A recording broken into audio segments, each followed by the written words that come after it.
Eh, Llego al servicio de emergencia y había una herida. Paciente con código blanco.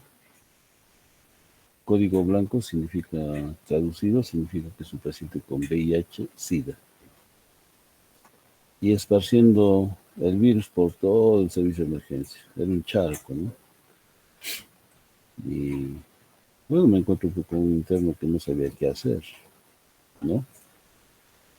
En esas circunstancias, es que llego y bueno, doy las indicaciones. Precisamente este tema de heridas traumáticas y quirúrgicas es con ese fin, ¿no? De que ustedes sepan lo que van a hacer cuando lleguen al servicio, a cualquier servicio, ¿no? Ya sea como internos, ya sea como residentes, ya sea como médicos. Entonces quiero que presten atención, ¿ya? El interno de anoche no sabía qué hacer, ¿por qué? Porque este paciente tenía unas varices ulcerosas, ¿no? Y salía la sangre así como un caño, ¿ya? Bien, en esas circunstancias siempre es necesario primero la bioseguridad, por eso ya han hablado con el doctor Carpe, ¿no? Siempre tener unos anteojos, una mascarilla, el mandilón, los guantes y obviamente tener pues, las botas, ¿no? Pero en emergencia a veces no tenemos las botas. Bien. ¿Y cuál es el punto que se debe utilizar en esos casos? Lo que están aprendiendo, ¿no? En las prácticas, el punto hemostático en 8 o en cruz, ¿ya? Entonces se le enseñó por interno a colocar un punto hemostático, porque jamás en su vida le habían enseñado, ¿no? Entonces, si se dan cuenta, existe una desigualdad en cuanto a la enseñanza. Muchos han pasado, ¿no? Por, de repente por nosotros y saben de qué se trata, cómo se pone un punto hemostático, con su tablero lo han practicado, es cuestión de aplicarlo en el paciente, ¿no? Sin embargo, también hay alumnos que en su vida les han dicho cómo es un punto hemostático, ¿no? Así es. Bien, con esta pequeña introducción entonces arrancamos, ¿ya? ¿Qué es una herida? Cuando ustedes describan en la historia clínica, ¿no? En la parte de la anamnesis y el examen físico, hay una parte de la anamnesis, ¿no? Que se pregunta, se hacen las tres preguntas básicas, ¿no? ¿Qué le sucedió? ¿Desde cuándo y a qué lo atribuye? ¿No? Entonces dirá, acaban de atacarme 3 ladrones, ¿no? ¿Hace cuánto tiempo? Hace 30 minutos. ¿Con qué le atacaron? Con un cuchillo, digamos. Entonces responde a las tres preguntas básicas. Pero en la parte de lo que eh, pertenece a la descripción del examen físico, jamás pongan herida de 5 centímetros. No. Tiene que poner esto que está en azul. ¿Ya? Lo va a pintar bien, lo va a remarcar. Incluso está como pregunta de examen. ¿No? Cuando se describe una herida, siempre tiene que poner solución de continuidad. Así tiene que describirlo. Porque cuando ponemos herida, herida ya es un diagnóstico. Eso tiene que ir a la parte de diagnósticos, ¿no? Entonces, en el examen físico tiene que poner solución de continuidad, ¿no? De la piel o de la mucosa, ¿no? De tantos centímetros de longitud y tanto de profundidad, ¿no? ¿Esto por qué? Porque va a servir para, por ejemplo, si es una agresión física, el juez, el fiscal querrá saber de cuántos centímetros de profundidad, de cuántos centímetros de largo era, ¿no? Pero también esto se puede aplicar cuando hay, por ejemplo, una solución de continuidad de hueso, que hay una fractura, también, ¿no? Entonces, esa es una herida, ¿ya? Hay una pérdida pues, de la continuidad de las estructuras corporales, ¿no? Causadas por una lesión física. Entonces, considerando en el área donde sea esta solución de continuidad, abarcada por la piel, que tiene su epidermis, su dermis, su tejido celular subcutáneo, ¿no? Etcétera, etcétera, hasta dónde abarcará, ¿no? Entonces, se rompen las relaciones anatómicas normales como resultado de alguna lesión. Por tanto, una herida se clasifica, miren, ¿ah? Por su etiología, ¿no? ¿Qué significa etiología? Significa la causa probable, ¿no? De la lesión, la causa probable de la lesión, ya sea porque esta haya sido hecha por una estructura, pues un cuchillo, una hoja de bisturí, un alfiler, etcétera, etcétera, etcétera, la etiología. el mecanismo de acción, cómo fue ejecutado, ¿no? No es lo mismo que te haga una lesión con una tijera que con un cuchillo de cocina, ¿no? Por la forma de la herida, por el espesor, ¿no? Hasta qué parte ha abarcado, ¿no? Generalmente en miembros superiores, inferiores, el espesor, pues, ¿no? Atraviesa la piel, el subcutáneo, plano muscular, las aponeurosis que cubren los músculos y probablemente llega al hueso, ¿no? Que es diferente cuando la lesión esté en el tórax o diferente que esté en el abdomen. Y si es en el abdomen, la dirección, importantísimo, ¿no? No es lo mismo cuando el atacante agarra un cuchillo y lo planta de abajo para arriba que de arriba para abajo, ¿no? La lesión podría estar en el ombligo, pero puede que haya atravesado el diafragma y haya penetrado cavidad torácica. Importantísimo la dirección. Luego esta herida tiene que cicatrizar. Ya les hemos dicho, ¿no? ¿Cuándo empieza la cicatrización? En el mismo momento que se produce la lesión, ¿no? ¿Y cuál ha sido el mecanismo? Depende del objeto que se usó o lo produjo. La integridad de la piel, ¿no? Ahora veamos, y ese cuchillo, o ese alfiler, o ese clavo, ¿estaba limpio? ¿Estaba contaminado? Ah, importante, ¿no? Para ver los tipos de heridas, ¿no? Y finalmente la gravedad según el área o región dañada, dependiendo de la profundidad. Cuando se trata de cavidad torácica, cuando se trata de cavidad abdominal, tenemos que aprender a determinar si atravesó o no atravesó todos los planos, por ejemplo, la pared abdominal.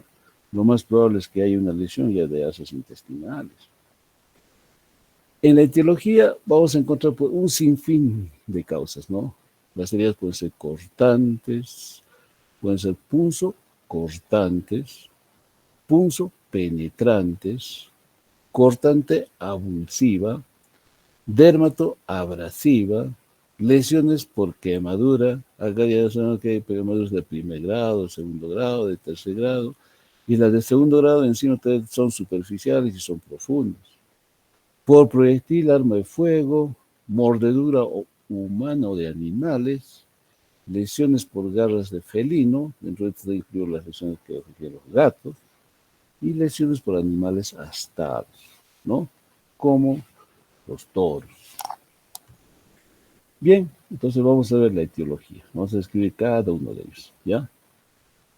Por la integridad de la piel, vamos a tener pues heridas abiertas o heridas cerradas, ¿no? Por ejemplo, una herida abierta es cuando el paciente fue herido por un arma punzo penetrante o punzo cortante, ¿no? Puede ser un cuchillo, puede ser un, qué sé yo, pues, ¿no? Entonces son heridas abiertas, como dice acá, heridas abiertas, ¿no? Acá vemos, por ejemplo, un asa intestinal, ¿no? Que emerge a través de una lesión en la pared abdominal, ¿ya? ¿Y qué hacer en estas circunstancias? A ver, ustedes están en el primer día, en emergencia, nadie les explicó qué hay que hacer. Lo más probable es que el que no sabe nada a veces actúa con muy, ¿cómo les puedo decir? Sin conocimiento, ¿no? Es un interno sin conocimiento. Lo más probable es que lo ingrese y luego se desate una peritonitis generalizada y el paciente se pueda morir. También tenemos las heridas cerradas, ¿no?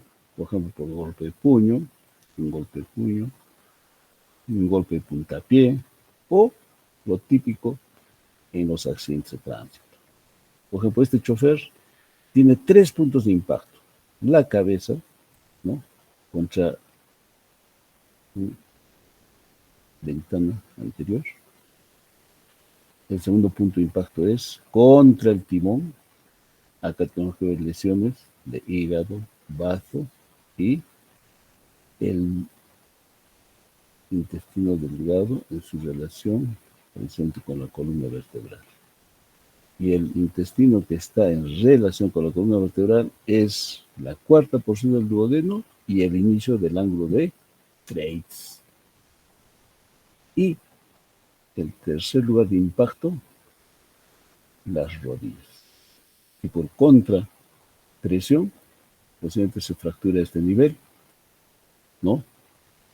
En la cavidad articular A, entre la cabeza del fémur y el acetábulo. Ahí puede haber lesiones o también una ruptura por este hueso o la rodilla, ¿no? Pero también tenemos por la etiología otra clasificación que son de heridas simples y las complicadas, ¿no? Pues una herida simple será pues esto que hemos visto acá, por ejemplo. Una herida simple.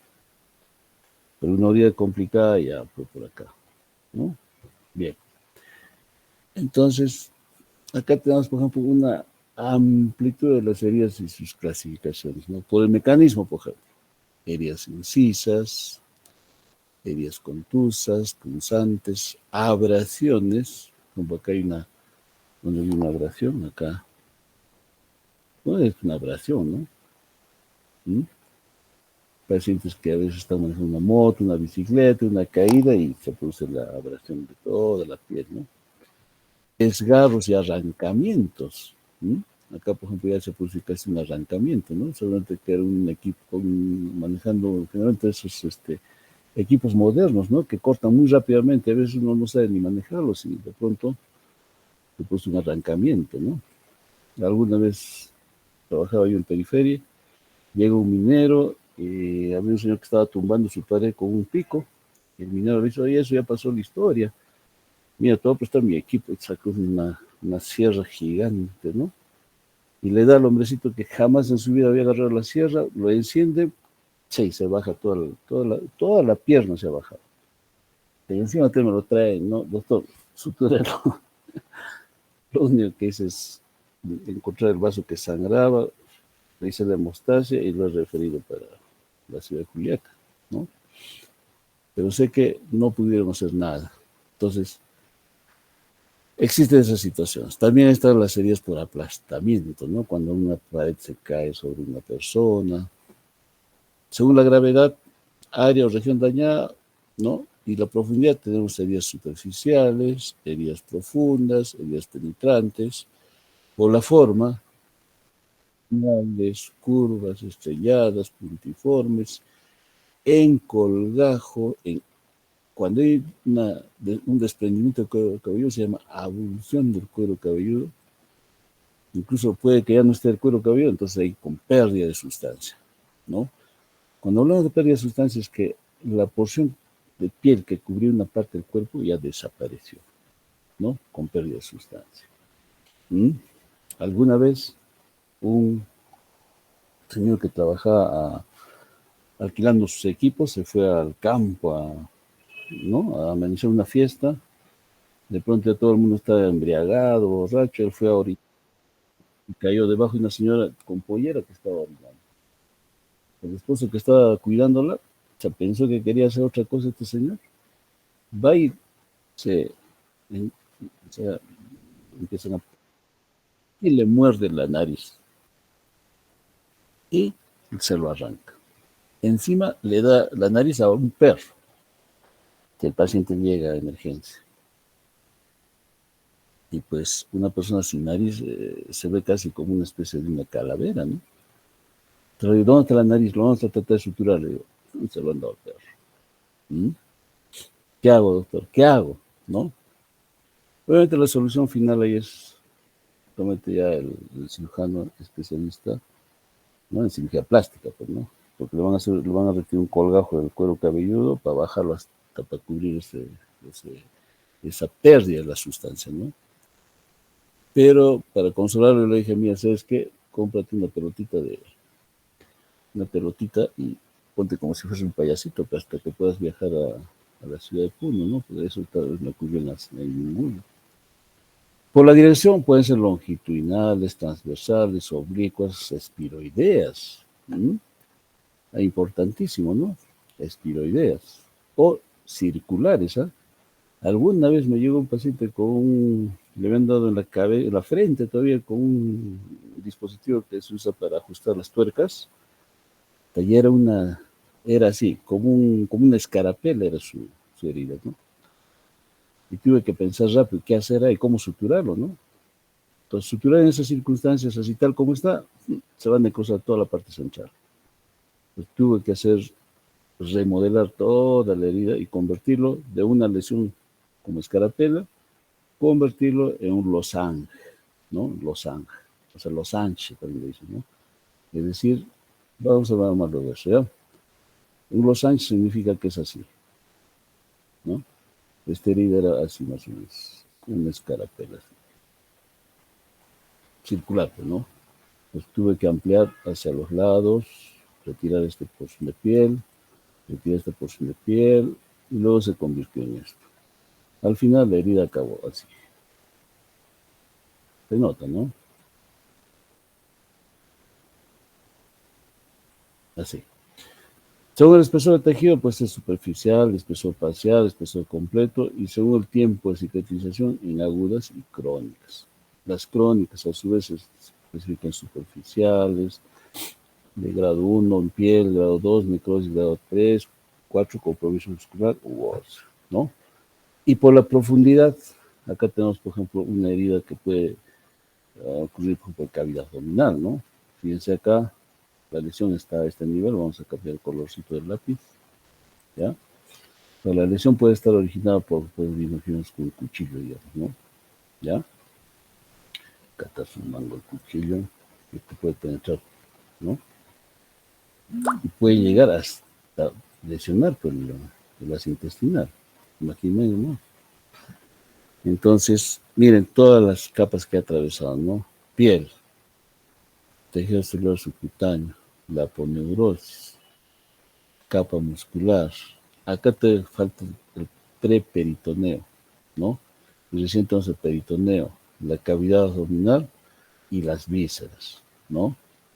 Entonces, acá tenemos que distinguir si solamente atravesó la pared abdominal, será penetrante, sin compromiso de las asas intestinales, pero se convierte en perforante cuando atravesó asas intestinales. Y esas asas intestinales generalmente, si encontramos una lesión acá adelante, también debe haber otra lesión acá atrás. Entonces le llamamos lesiones en espejo, ¿no? O sea, siempre que encontremos una lesión en una parte del intestino, hay que buscar el que está al otro lado, ¿no? Y según su causa, las heridas pueden ser por instrumento punzocortante, heridas por contusión, por golpes, ¿no? Heridas por proyectil de arma de fuego, heridas por machacamiento, heridas por laceración y heridas por mordedura, ¿no? Y según su estado bacteriológico, las heridas se clasifican por tipo 1 es la limpia, tipo 2 limpia contaminada, la tipo 3 contaminada y la tipo 4 sucia e infectada, ¿no? Las operaciones que realizamos, la mayoría son limpias, contaminadas, porque ingresamos a cavidad abdominal y también a haces intestinales. Bien, según la integridad de la piel, estas heridas pueden ser abiertas porque tienen una solución de continuidad, ya sea de la piel o de la mucosa, ¿no? Y cuya causa es un traumatismo con objeto cortante o puede ser también contuso, ¿no? Por ejemplo, una herida por mordedura de can, ¿qué sería? Pues es una herida contuso incisa, ¿no? Por los dientes de este animalito. Como ejemplo de estas heridas tenemos las incisiones quirúrgicas, pues todos son abiertas, ¿no? Porque cuando se usa el bisturí, incluso hasta en la laparoscopia se usa bisturí, ¿no? Solo que son incisiones pequeñitas. Cuando se hace venopunción, también. Cuando se coloca una vía, también estamos haciendo una herida abierta, solo que son pequeñísimos, ¿no? Pero también puede ser por arma de fuego, por arma blanca, ¿no? Pero también tenemos las heridas cerradas, ¿no? Las cerradas. Estas heridas son sin solución de continuidad de la piel, cuya causa es la contusión con objeto romo, ¿no? Por fuerza de torsión o tensión o desaceleración contra el organismo. Fíjense acá, mira cómo ve en este círculo que están viendo acá, ¿no? Haya habido fuerzas de tensión y de torsión, ¿no? Y se ha fracturado, prácticamente le han fracturado acá al jugador, ¿no? Perdiendo su eje clínico, ¿ya? Pues acá hay una fractura ósea, ¿no? Según la integridad de la piel, perdón. Las simples son heridas que afectan la piel, pero sin ocasionar daño en órganos internos. No, por acá una escoriación, ¿no? Es una herida escoriativa. Puede ser por un objeto puntiforme, ¿no? Como por ejemplo un alambre, ¿ya? Y las complicadas, más bien son heridas extensas, profundas, con abundante hemorragia, ¿no? Que puede comprometer incluso el músculo, los tendones, los nervios, vasos sanguíneos, hasta órganos, con o sin perforación visceral, ¿no?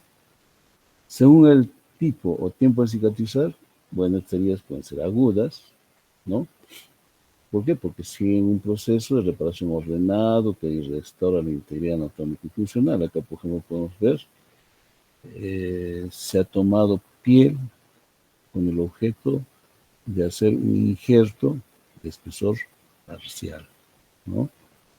Se toma piel con una hoja de guilet, ¿no? Muy finito, más o menos 1 milímetro de espesor, y luego se traslada a la otra área donde se va a injertar la piel, ¿no? Pero también tenemos estas heridas feas, ¿no? Estas heridas crónicas, ¿no? Como el de anoche que les dije al paciente que tenía ese problema, ¿no? Es decir, ya tiene ya una úlcera varicosa por varices, ¿no? Dice que había un tal doctor Anaya que lo estaba tratando, porque este Anaya tuvo un problema, creo, en Juliaca y se fue, no sé, hasta ahora no lo encuentra. Y él se quedó sin tratamiento, dice, ¿no?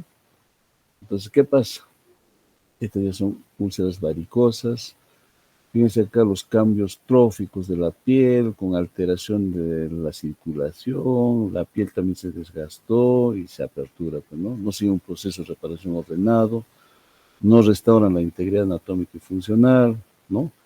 Y cada vez esta herida se va ampliando y se va ampliando, ¿no? Y ya está yendo hasta otros sitios ya, ¿no? Va a acabar en una celulitis y finalmente esto se complica. Ahora, según la causa, bueno, según la causa, pues acá tenemos con las heridas punzantes, ¿no? Por ejemplo, aquí una lesión puntiforme, ¿no? Aquí tenemos un clavo que ha atravesado, miren, 3 dedos, ¿no?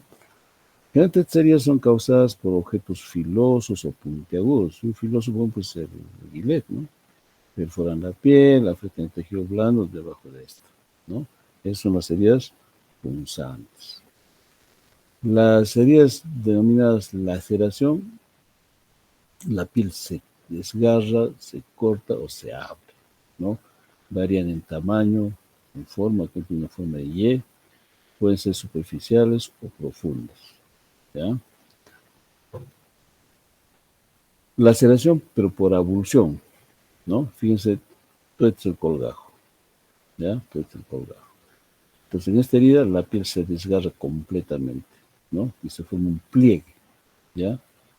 En este tipo de heridas tenemos que siempre colocar un dren, ¿ya? Un dren.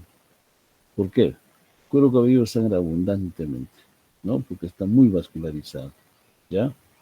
Una vez que hagamos el cierre, porque esto hay que volverlo a, primero obviamente a desinfectar y todo eso, luego suturarlo, y hay que colocar un dren que cubra todo este espacio, porque va a sangrar.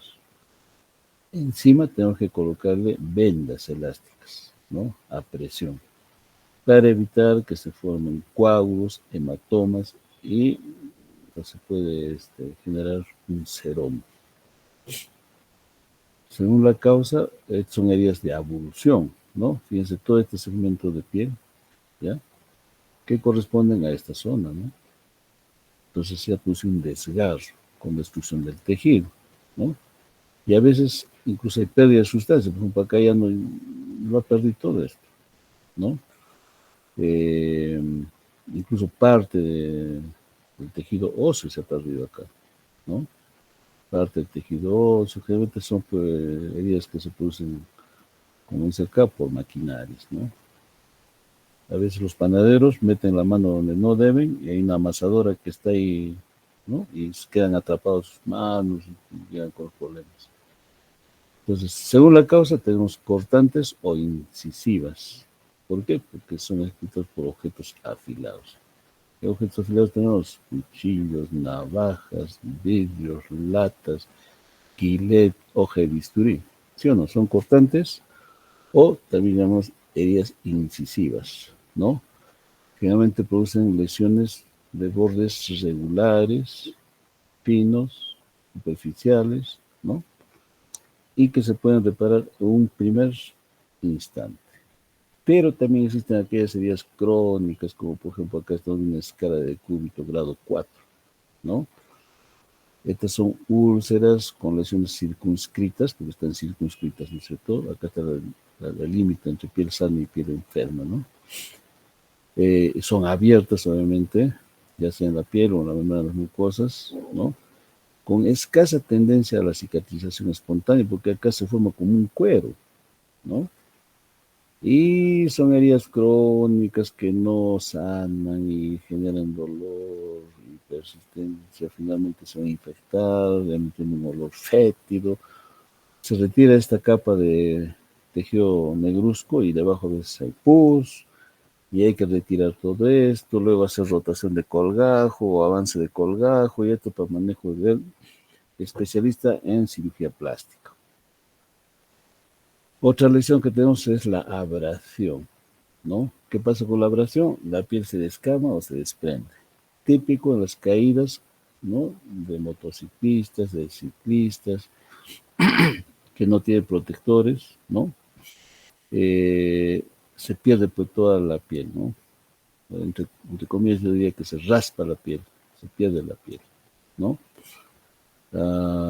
Pueden ser profundas cuando hay compromiso en las capas más profundas del tejido, ¿no? A veces dejan de cicatrizar, en tal caso van a requerir el injerto de piel de espesor parcial. La mayoría, y acá tenemos pues lo que nadie quiere ver, las amputaciones, ¿no? Pérdidas totales de miembros superiores, miembros inferiores, ¿no?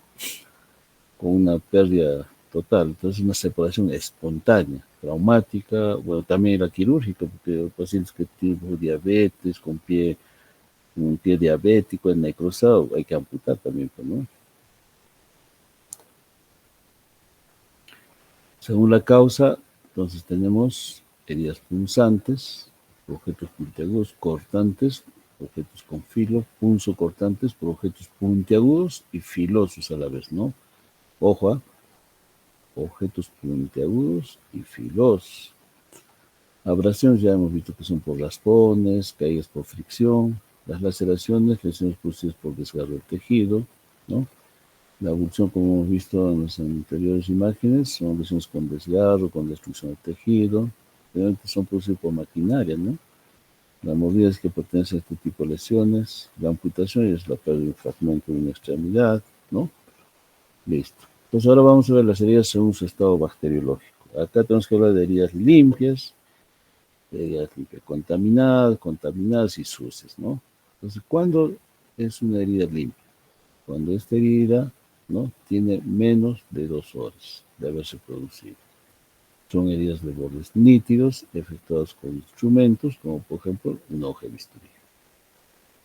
Heridas sin pérdida de sustancia, heridas no cercanas a orificios naturales y heridas sin machacamiento, ¿no? Machacamiento significa golpe, ¿no? Estas heridas limpias no están contaminadas, no tienen inflamación, ¿no? No deben penetrar al sistema digestivo, respiratorio, genitourinario ni cavidad orofaringea y cierra sin problemas en un cierre primario. La probabilidad de infección es baja, es menos del 5%. En segundo término, tenemos la herida limpia, pero contaminada, ¿no? Esta es la que generalmente nosotros provocamos cuando hacemos una intervención. Por ejemplo, aquí una cicatriz o una operación de apendicectomía, ¿no? Una operación de apendicectomía.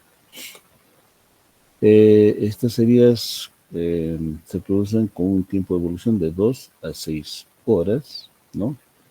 Principalmente acá están las heridas quirúrgicas, con contaminación iatrogénica o con tiempo quirúrgico menos de 6 horas, con presencia mínima de cuerpo extraño, con bordes anfractuosos y mínima pérdida de sustancia, con machacamiento mínimo y con mínimo tejido desvitalizado. ¿Ya? Entonces, acá sí hay penetración en cavidad corporal, ¿no? Que contiene microorganismos. Por ejemplo, ¿cuáles? El aparato respiratorio, el aparato digestivo, el génito urinario o cavidad orofaringea. ¿Ya? Un segundito, me disculpan. You were the shadow to my...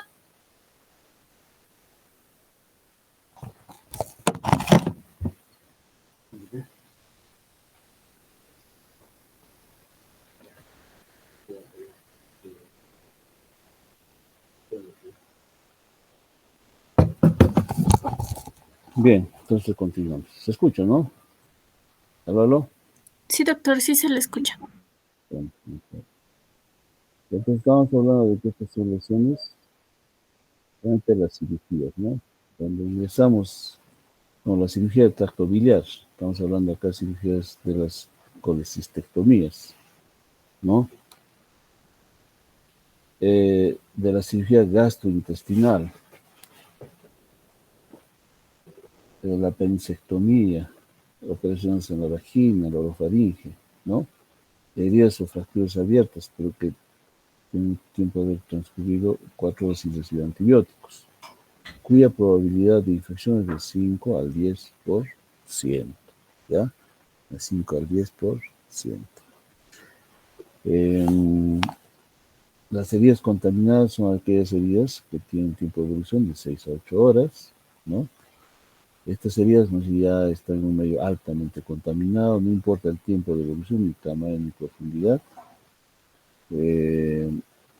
Son las heridas quirúrgicas en orificios naturales, con apertura del aparato respiratorio, digestivo, genitourinario. También están consideradas acá las heridas por proyectil de arma de fuego, por instrumentos punzocortantes, por mordedura humana, ya sea también por animales, por picadura de animales ponzoñosos, ¿no? Las amputaciones traumáticas con pérdida de tejido, lesiones parciales o totales del paquete vascular nervioso, ¿no? Todos ellos son heridas contaminadas, ¿ya? Entonces, generalmente estos se producen en accidentes, ¿no? Accidentes de tránsito, caídas, etcétera, etcétera, y están ya contaminados con material extraño, ¿no? Son incisiones con inflamación aguda no supurativa, consideramos dentro de estas las fracturas, las heridas con más de 4 horas de evolución, y la probabilidad de infección ya aumentó, ¿no? Ya no es de 5 ni 10, es de 10 al 15%. Y finalmente tenemos las heridas sucias e infectadas. Fíjense acá, ¿no? Estas heridas con pus, ¿no? Acá podemos tener un Fournier, ¿no? Entonces, cualquier herida infectada con pus, con gram negativos, gram positivos, clostridium y anaerobios, ¿no? Son heridas sucias e infectadas, ¿ya? Estas heridas pudieron haber sido limpias en un inicio, ¿no? Pero son mal manejadas, sin arrastre de cuerpos extraños, o las heridas mal suturadas, donde no se hizo una buena asepsia y antisepsia, ¿no? Por algún motivo ese estudiante no llevó el curso adecuadamente de técnica quirúrgica y contamina el momento pues, de hacer la sutura, ¿no? Era una herida limpia y al final se complicó y va a acabar en una herida sucia infectada. Es lo que queremos hacer. El Fournier es una infección de aparato genital, principalmente del varón, ¿no? Que tiene mucha relación con el ano, y cuando esta lesión se produce, muchas veces es difícil diagnosticar al inicio. ¿Por qué? Porque su evolución es tórpida y va, digamos, muy disimuladamente va avanzando por dentro, y cuando alguien se entera de que era un Fournier ya es demasiado tarde, ¿no? Entonces acá hay que saber utilizar el tacto. ¿Por qué? Porque en la herida, en estas lesiones, perdón, vamos a sentir un empastamiento de la piel o se siente crepitar de nieve, ¿no? pues ya sospechamos de que ahí se está formando un Fournier. Y cuando llega a este estado ya es muy tarde, ¿no? Acá hay que hacer una fasciotomía, hay que hacer una derivación del colon hacia afuera con una colostomía, ¿no? Ya se complicó la situación. Están consideradas las heridas traumáticas con más de 4 horas de evolución, obviamente sin antibióticos, ¿no? Hay una retención del tejido desvitalizado, ¿no? O se produjo por incisión quirúrgica sobre una zona infectada con perforación de vísceras, ¿no? Heridas que no cicatrizan bien, crecen microorganismos, sean gram negativos o gram positivos, anaerobios, y la probabilidad de infección es alta, mayor a 25%, ¿no? Complicado el manejo. Bien, acá una reseña de lo que habíamos visto anteriormente, ya no vamos a volver a repetir, ya, la clasificación también. Allá, la cicatrización, esto sí tenemos que verlo, ¿no? Cuando hablamos de cicatrización por primera intención, cuando hablamos de cicatrización por segunda intención, por tercera intención y por cuarta intención, ¿ya? Esto sí es pregunta diaria en la visita también, ¿no? Entonces, una cicatrización por primera intención es cuando la herida, que después de suturada, cura sin infectarse o sin que se separen los bordes. Ejemplo, una herida quirúrgica.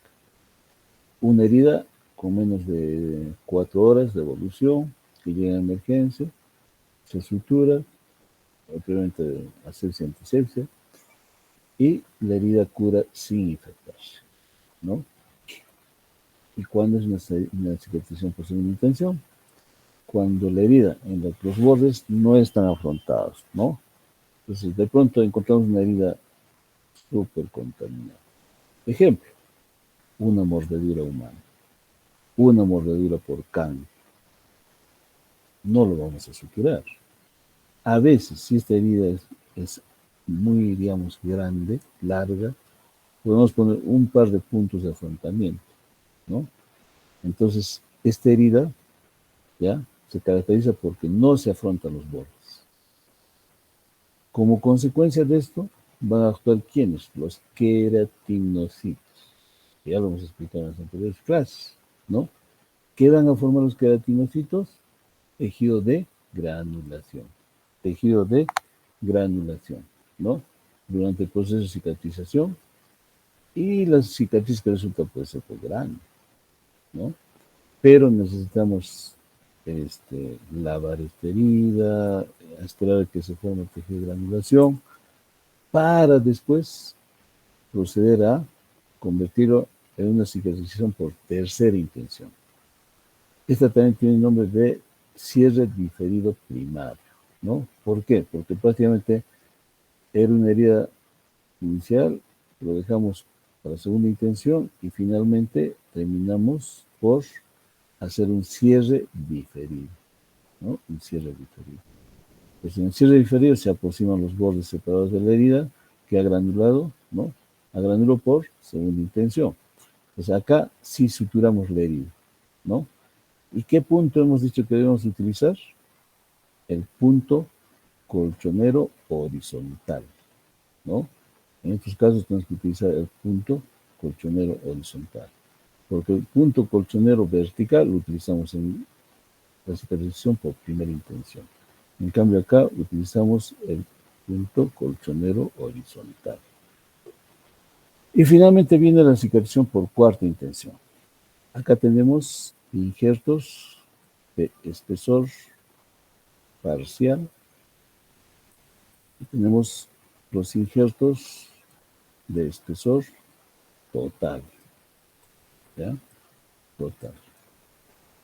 Cuando se hacen los injertos de espesor parcial, se retira la piel aproximadamente al espesor de 1 milímetro, ¿no? Deberíamos hacerlo con dermátomo, ¿ya? Pero a falta de dermátomo podemos hacerlo con Gillette, ¿no? Se utiliza una gasa vaselina llamado Gelonet, y ahí se coloca y se va colocando sobre la lesión a donde va a ser injertado. Y el espesor total incluye epidermis y dermis, sin tejido celular subcutáneo. Bien, también tengo que hablar sobre la cicatrización patológica, ¿no? En esta imagen vemos, por ejemplo, una cicatriz hipertrófica y en esta otra imagen vemos una cicatriz queloidea. ¿Cuáles son las diferencias? La cicatriz hipertrófica es más frecuente en superficies de flexión. ¿Dónde tenemos zonas de flexión? En las articulaciones y en el abdomen, pues, ¿no? En el abdomen porque nos sentamos, nos echamos, se flexiona también el abdomen, ¿no? En cambio, la cicatriz queloidea es más frecuente, ¿dónde? En la oreja, ¿no? Personas que usan los aretes, ¿no? Aunque ahora también hay varones que usan aretes, ¿no? Al final acaban con unas queloides gigantes, ¿no? Y muchas veces retiramos todo el queloide, hacemos una remodelación de esa herida, ¿no? Lo dejamos bien bonito, y después de un tiempo otra vez crece, ¿no? También pueden ser heridas que están en los hombros, en la región preesternal, ¿no? En pacientes que se operan, por ejemplo, del corazón, ¿ya? Desarrollan estas cicatrices queloideas, ¿ya? Las cicatrices casi siempre están en zonas de tensión, ¿ya? En zonas de tensión. En cambio, la queloidea no se relaciona con zonas de tensión, ¿ya? No tiene relación con las zonas de tensión. Ojo, pregunta de examen. La cicatriz hipertrófica aparece precozmente después de la cirugía, ¿no? En cambio, la queloidea puede aparecer después de meses, ¿no? En cuanto al tamaño, el tamaño se relaciona con la injuria, en cambio acá el tamaño es desproporcionado, ¿no? Una pequeña, mire, donde el orificio donde había el pabellón, donde había un arete, ya se desarrolla un queloide gigante, ¿no? La cicatriz tiende a mejorar, en cambio, estas empeoran, ¿no? Sobrepasan la cicatriz inicial. Era pequeñita y después se vuelven grande. La hipertrófica, desaparece con la terapia compresiva. Existen unos parches compresivos.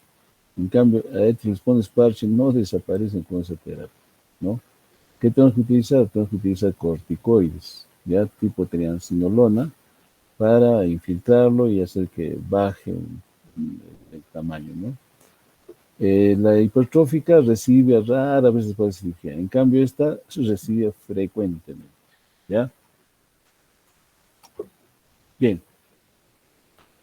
En las heridas también tenemos que ver las manifestaciones clínicas, ¿no? ¿Cuáles son las manifestaciones clínicas? Obviamente, si hay una solución de continuidad, el primer síntoma es el dolor, ¿no? Y si hay un vaso por ahí, generalmente una hemorragia arterial, una hemorragia venosa o capilar, pues, ¿no? Sangrado en napa, ¿ya? Se separan los bordes, puede haber alteración de la funcionalidad y la sensibilidad. Si hay sección de nervios, obviamente esa zona va a quedar de por vida sin sensibilidad, ¿no? Y la persona se va a quejar, doctor, no sé, esta zona se me adormece, eso, ¿no? Pues tiene que ver si había una lesión por ahí. Ah, esa es la explicación. ¿Alguna vez podrá recuperarlo? No lo va a recuperar, ¿no? Y en cuanto a las generales, tenemos el shock hipovolémico. Es todo un capítulo, ¿no? El shock hipovolémico, para ello tenemos que saber la clasificación de tipo 1, tipo 2, tipo 3, tipo 4, ¿no? ¿Cuántos parámetros tenemos? Tenemos 6 parámetros. Eso tiene que estar todo aquí en nuestra mente, ¿no? Grado 1, grado 2, grado 3, grado 4, ¿ya? La pérdida sanguínea, ¿de cuántos? ¿No? Entonces, esas son preguntas de examen y también seguramente tema de otra discusión. El síncope vago-vagal, apenas uno sangra, empieza a veces hasta desmayarse, ¿no? Puede tener hemotórax, neumotórax, hemoperitoneo, no hemoperitoneo. ¿Cuándo es hemotórax? Cuando hay un sangrado, ¿no? De acumulación de sangre en cavidad torácica. Cuando hay neumotórax, cuando hay acumulación de aire, ¿no? Y el pulmón colapsa, entonces se llama neumotórax. Hemoperitoneo es colección de sangre dentro del peritoneo, es decir, las asas intestinales están nadando en sangre. Y neumoperitoneo cuando se produce una perforación, y este, vamos a tomar una placa radiográfica y va a presentar el signo de Jover, ¿no? En esta imagen, por ejemplo, quería mostrarles, a veces es difícil de hacer, ¿no? De pronto el paciente no hace deposiciones, dicen, que hay una obstrucción intestinal, mentira. Este paciente, ¿qué tiene acá? Miren esta imagen. ¿Ah? El diafragma está por acá. ¿Y qué es esto? asa intestinal que ha penetrado a la cavidad torácica, ¿no? Y como esta asa intestinal ha penetrado, prácticamente acá está, sí hay una obstrucción intestinal, pero esta es una hernia diafragmática. Puede ser traumática, puede ser espontánea, ¿no? Entonces, las placas radiológicas nos permiten hacer el diagnóstico. Bien, para valorar las heridas, obviamente, siempre es importante la anamnesis, ¿no? 3 preguntas básicas les hemos enseñado, ¿no? Señor, buenos días, ¿en qué puedo servir? ¿No? ¿Qué lo aqueja? Esa es la primera pregunta, ¿no? ¿O por qué ha venido? ¿Cuál es el motivo de su consulta? ¿Hace cuánto tiempo? Para ver si es agudo o crónico, ¿no? ¿Y a qué lo atribuye? ¿No? Mira, pues fui a jugar fulbito y de pronto me patearon en la canilla y ahora no puedo caminar, ¿no? Entonces, ojo, esa causa, ¿no? O sea, siempre en la historia siempre les digo, ¿no? ¿Cuál es el motivo de la consulta? Que es totalmente diferente al diagnóstico, ¿no? Entonces, el motivo de consulta me podrán accidente deportivo, ¿sí o no? Y el diagnóstico será una herida, si es abierta o es cerrada, ¿no? Si es una herida cerrada, una herida contusa, ¿no? Ese será el diagnóstico. Entonces, hay que saber diferenciar, ¿no? Ahora, durante el examen físico, tengo que ver la localización, la forma, la profundidad y si hay pérdida de sustancia. Bien, entonces para el diagnóstico el antecedente es importantísimo y el mecanismo del accidente también, ¿no? No es lo mismo, por ejemplo, que el paciente por ejemplo, está en el cuarto piso, embriagado y de pronto perdió el equilibrio y se cayó, ¿no? ¿Qué será? Motivo de consulta. Caída accidental. Pero también puede que haya venido alguien y lo haya empujado. Y ya no es caída accidental, ¿no? La fecha, la sintomatología, si es subjetivo, si es objetivo, etcétera, etcétera. Generalmente cuando llega un paciente, no sabemos qué le ha sucedido, pero hay alguien que lo ha recogido, ya sea el SAMU, ya sea la policía, o los bomberos, o el serenazgo. Ahora el serenazgo está jugando un papel importante, ¿no? Nos están trayendo pacientes de todos lados. Cuando tengamos una herida que sangra, siempre tenemos que hacer la valoración hemodinámica. Y acá también otra pregunta que siempre se les hace. ¿Cuál es el signo vital más importante en un servicio de emergencia? ¿Presión arterial? ¿Pulso? ¿Frecuencia cardíaca o frecuencia respiratoria o la temperatura? O la saturación parcial de oxígeno, que también ya está entrando. Entonces, cuando queremos saber si un paciente se está chocando, tenemos que ver el pulso, ¿ya? Y aprendan bien esto. Un pulso mayor de 90 ya nos está dando una pauta de gravedad. 90 por minuto. Y este paciente llega con 100, 120, 130, 140, ya es un paciente que ya está chocado, ¿no? La presión arterial más bien demora en darnos, digamos, un dato exacto, ¿ya? Una radiografía simple nos va a descartar presencia de cuerpos extraños, salvo que sean no radiotransparentes, ¿no? Frecuente acá en Puno, que los niños se traen las moneditas, ¿ya? Y esos están ya sea en la porción superior del esófago, en porción media. Ahí sabemos que hay tres esfínteres, ¿no?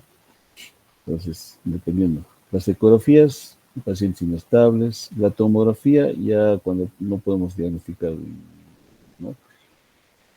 Y hay otras que son como punción lavado peritoneal, que casi no se hace, pero sí para diagnosticar si hay un sangrado persistente. Se introduce una jeringa, se aspira y sale sangre, y ya pues sabemos que está sangrando, ¿no?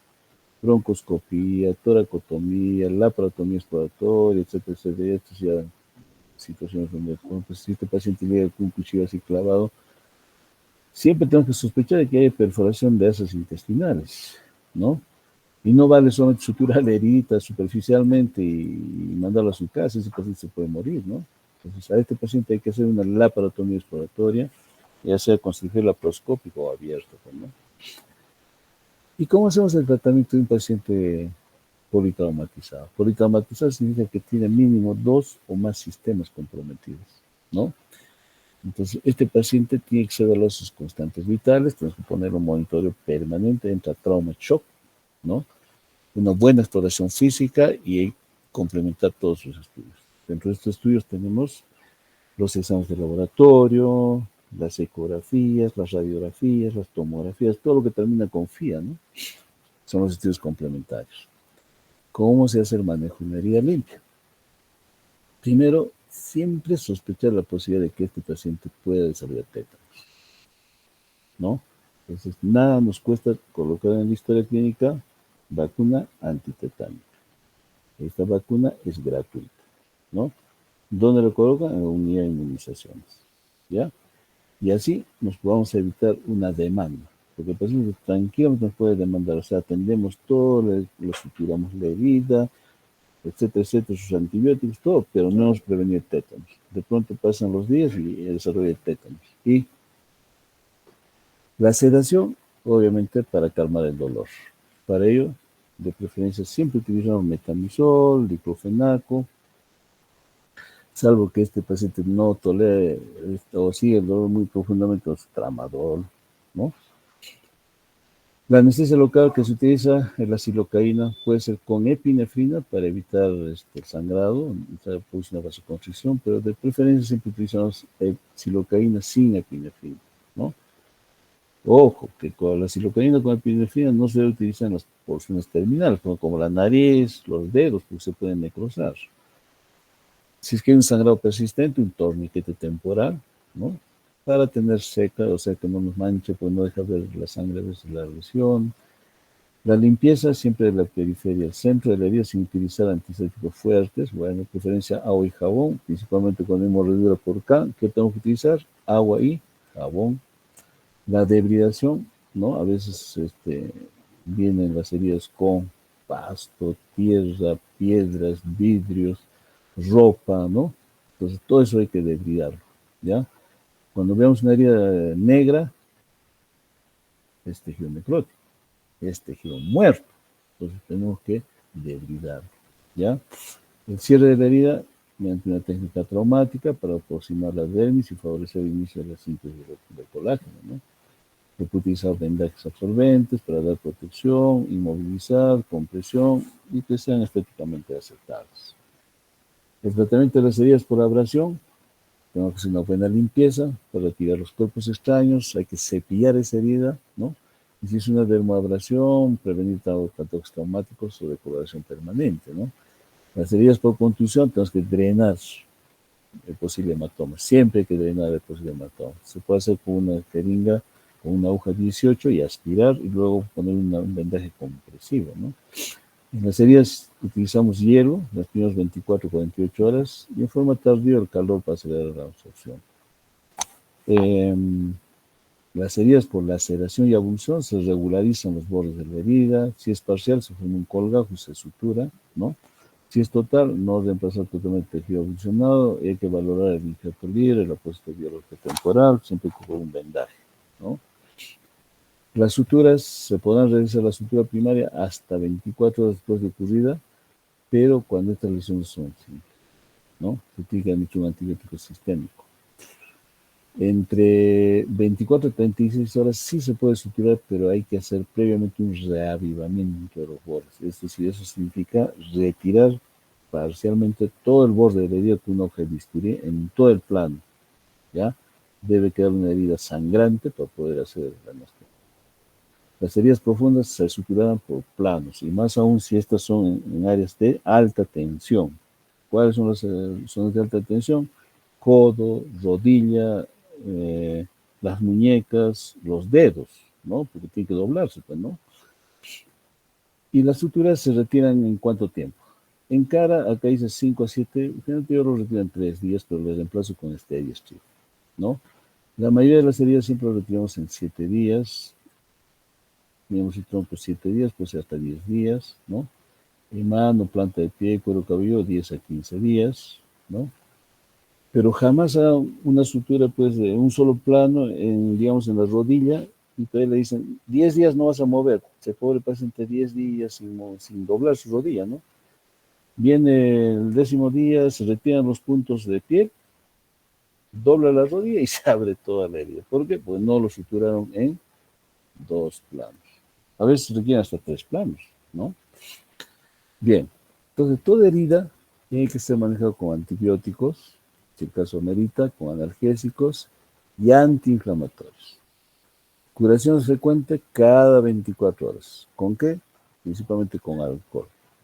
Siempre debe haber una profilaxis antitetánica y también la profilaxis antirrábica si esta lesión ha sido ocasionada por mordedura de can.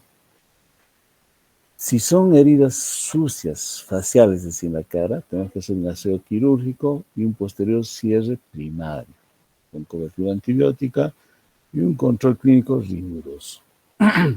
Si son heridas a colgajo, se hace el aseo de la herida, se deja el colgajo cutáneo sobrepuesto encima del área cruenta, con 2 o 3 puntos, ¿no?, de afrontamiento sin mínima tensión.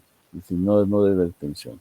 Y las heridas cortopunzantes penetrantes, un aseo y un cierre precoz para evitar mayor contaminación de las estructuras profundas. Y las heridas por arrancamiento, bueno, tiene que ser un aseo quirúrgico, la herida abierta con cierre diferido, generalmente se hace en sala de operaciones, ¿no? Las heridas por quemadura térmica, una curación con suero fisiológico, la escarectomía, injerto de piel inmediato. Las heridas por quemaduras químicas, lavado profuso con suero fisiológico, la observación clínica de solución. Las heridas por mordedura animal, por ser heridas sucias, no deben cerrarse, salvo en cara, donde se hace un aseo quirúrgico, un cierre primario, pero con algunos puntos, no debe ser un cierre hermético. No se olviden la profilaxis antitetánica, ¿no? En este caso ya les hemos dicho que se debe utilizar la vacuna antitetánica, ¿ya? En cuanto a la profilaxis de la rabia, también, ¿no? Siempre se debe enviar una nota a saneamiento ambiental para que allá ellos lo vean y revisen si el animalito está vacunado, no está vacunado, y ya indicarán pues las vacunas, ¿no? Ellos tienen varios esquemas de vacunación, ¿ya? Y el manejo de las heridas contaminadas son todas aquellas que están por arriba de 10.000 organismos por gramo de tejido, ¿no? Si es mayor de 100.000 bacterias por gramo de tejido, la contaminación se ha convertido en una infección inminente, ¿ya? En cuanto a las agudas y contaminadas, la mayoría de las heridas traumáticas se pueden cerrar de primera intención, eso ya lo dijimos, ¿no? Excepto las mordeduras, ya sea humanas o por can, ¿ya? El manejo de las heridas crónicas contaminadas, tenemos que ver de que se forma un tejido de granulación. Para ello hay que debridar, ¿no? Ya sea con bisturí o tijera, cambiar los apósitos frecuentemente, ¿no? Y usar antibióticos sistémicos, ¿ya? Las cremas bacterianas no sirven, por si acaso.